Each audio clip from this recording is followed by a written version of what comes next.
Hello दोस्तों, आज हम पढ़ाने वाले हैं मैथ। तो आइए आज हम लोग मैथ में क्या पढ़ेंगे, चक्रवृद्धि ब्याज। तो आइए हम लोग चक्रवृद्धि ब्याज को हम लोग सरल तरीका से कैसे समझते हैं, आइए देखिए।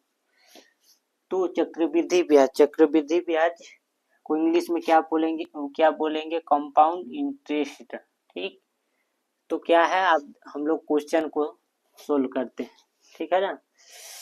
तो हमारा क्वेश्चन है फर्स्ट, क्या है, 4,000 रुपए का 5% वार्षिक ब्याज की दर से 3 वर्ष का चक्रवृद्धि ब्याज निकालें। ठीक है, तो हम लोग क्या करेंगे, हल करेंगे। ठीक है, तो हल हम लोग करते हैं। ये मेरा मार्कर भी नहीं चल रहा है, हल करेंगे। ठीक है, हल करेंगे तो हमारा जो क्या है, मूलधन कितना है, मूलधन बराबर कितना है, 4,000। मूलधन कितना है, 4,000 है। दर हमारा कितना है, 5% है। समय कितना है, 3 वर्ष।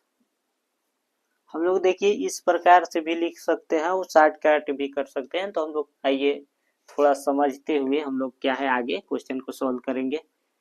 अब क्या करेंगे, अब आप लोग को ये भी पता होगा कि मूलधन को हम लोग क्या पी से इसको क्या है दर्शाते हैं, और दर को आर से, और समय को टी। जैसे हम लिख देंगे सूत्र में, जैसे हम लोग लिख देंगे, जो जब सूत्र लगाएंगे ना, तो ऐसे भी कितने लोग करते हैं, पी गुड़े आर गुड़े टी बटे 100। ऐसे देखिए, तो ऐसे हम लोग क्या है कि ये हमारा समझने का तरीका है कि पी है जो मूलधन को पी बोलेंगे ऐसे करके, और दर को आर और समय को टी। तो चलिए आगे हम लोग बढ़ते हैं। तो हम लोग क्या करेंगे, आइए सूत्र लगाएंगे इसमें। तो सूत्र हमारा क्या है,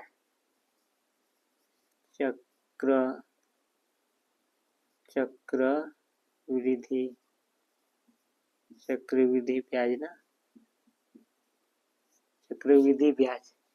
जो हमारा चक्रवृद्धि ब्याज है, इसको थोड़ा ऊपर में और लिखते थे।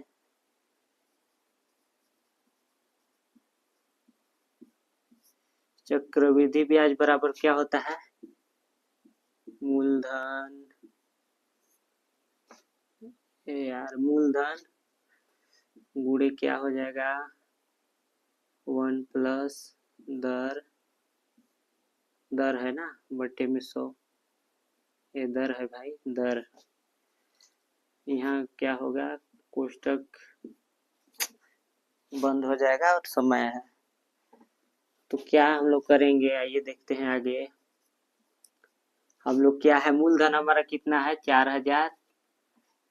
समय कितना है, 3 वर्ष। दर हमारा कितना है, 5%। तो मूलधन हम लोग लिखेंगे 4,000। ठीक है, मूलधन हम लोग पहले लिखेंगे, फिर क्या करेंगे, गुणा का चिन्ह लगाएंगे, फिर ये हमारा कोष्टक है, इसको कोष्टक को बंद करेंगे, फिर 1 प्लस दर हमारा कितना है, 5% बटे 100। फिर ये कोष्टक को बंद करेंगे, घातांक में जो समय है, तो समय हमारा कितना है, 3 वर्ष, या पावर में बोलेंगे। तो इतना करने के बाद हम लोग क्या करेंगे, इसको आइए देखते हैं।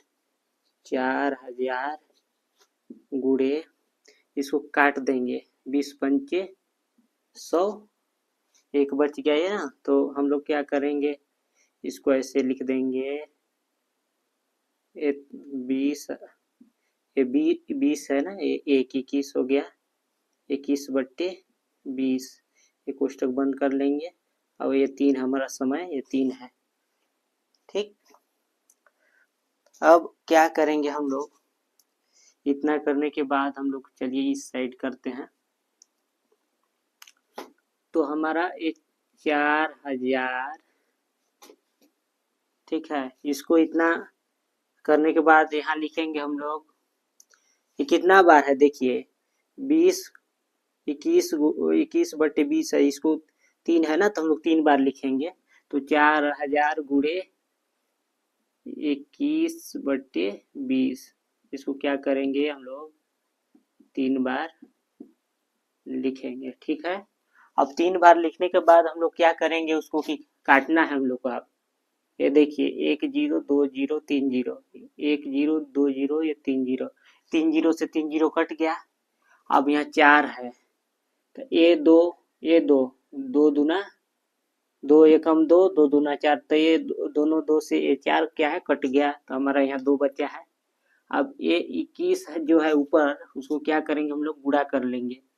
तो हम लोग गुणा करेंगे, देखिए 21 गुणे 21, ठीक है। तो 1 एकम 1, 2 एकम 2, यहाँ गुणा के चिन्ह लगे, 2 एकम 2, 2 दूना 4, 1 4, इतना आ गया। फिर हमारा 21 का गुणा करेंगे, 3 बार करना है ना, तो फिर करेंगे हम लोग गुणा। तो ये करते हैं फटाफट, 4 4 1, ठीक, 1 एकम 1, 4 एकम 4, 4 एकम 4, 2 से करेंगे, यहाँ गुणा का चिन्ह लगाएंगे, 2 एकम 2, 4 दूना 8, 4 दूना 8, प्लस करेंगे, यहाँ भी प्लस हो जाएगा, तो 1 हो गया, 4 2 6 हो गया, 8 4 12 के 2 हासिल 1 हो जाएगा, 8 1 9, तो 9261 हमारा क्या है, ये आंसर है। इतना आ गया ना, तो इतना हम लोग गुणा किए ऊपर संख्या का, तो इतना आया 9261। तो यहाँ हम लोग बराबर करके, यहाँ बराबर करके 9261 लिखेंगे, ठीक है। बटे में हमारा यहाँ 2 है ना, ये 2 हमारा बच्चा है, तो यहाँ 2 लिख देंगे। फिर ये क्या है, अब इसको क्या हम लोग करेंगे, भाग करेंगे, क्योंकि बटे में तो हम लोग इसको भाग कर देते हैं। तो भाग करेंगे तो देखिएगा 9 2 6 1, इसको हम लोग भाग करेंगे 2 से, तो 2 चौको 8, 1 घट गया तो 1 बचा, यहाँ 2 उतर के आ गया, तो 6 दूना कितना होता है 12, 1 घट गया, कट गया पूरा, ठीक है।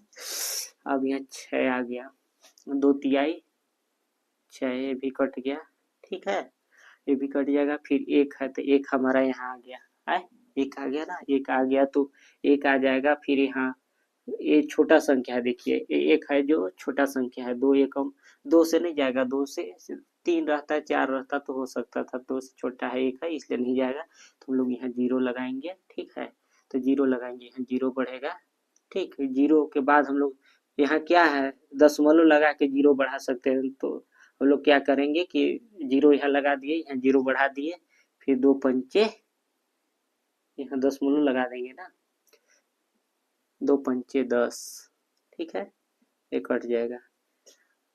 0 लगाने के बाद हम लोग क्या करेंगे, दशमलव को लगाएंगे, और जितना संख्या आएगा भाग देने पर, जैसे 5 5 दूना 2 पंचे 10, तो 10, ओके, रेडी हो गया। तो हमारा कितना आंसर आ गया हमारा, देखिए 46,4630, अरे यार थोड़ा 4630.5 आंसर आ गया, ठीक है। ये क्या है, हमारा मिश्र धन है, ये हमारा मिश्र धन है। तो हमको क्या निकालना है, चक्रवृद्धि ब्याज निकालना है ना। तो चक्रवृद्धि ब्याज का हम लोग सिंपल में क्या लगाएंगे, फार्मूला लगा देते हैं चक्रवृद्धि ब्याज का। तो चक्रवृद्धि ब्याज को हम लोग क्या से दर्शाते हैं, यस आई, देखिए शॉर्ट कट लिखना होगा तो यस आई लिख सकते हैं, यस आई बराबर मिश्र धन, मिश्र धन माइनस मूलधन, ओके, मिश्र धन माइनस मूलधन। तो हमारा देखिए मिश्र धन हमारा कितना निकला है, 4630.5, और माइनस है यहाँ, तो माइनस लगा देंगे। मूलधन हमारा कितना है, यहाँ देखिएगा मूलधन कितना है, 4000 है ना, 4000 मूलधन है, तो यहाँ 4000 लिख देंगे, ठीक है। 4000 लिखने के बाद इसको क्या करना है, घटा देना है, घटाएंगे तो कितना बचेगा, देखिए ये 0 तो 0, जीरो तो जीरो और 3 तो 3 हो जाएगा, 6 तो 6, 6 शून्य शून्य, फिर 4 से 4 घटेगा तो जीरो होता है। 630.5 हमारा ये आंसर हो जाएगा। क्या हो जाएगा? ये चक्रवृद्धि ब्याज हो जाएगा। तो आई होप, मैं आप लोग से आशा करता हूँ कि आप लोग को समझ में आया होगा। अगर समझ में नहीं आया तो आप लोग कमेंट कीजिएगा, दोबारा मैं इसी वीडियो को आप लोग को समझाऊंगा। इसी टॉपिक पे क्या है हम लोग दोबारा चर्चा करेंगे। तो क्या है कि आप हमारे वीडियो को देखिए और समझ में नहीं आता है तो कमेंट कीजिए।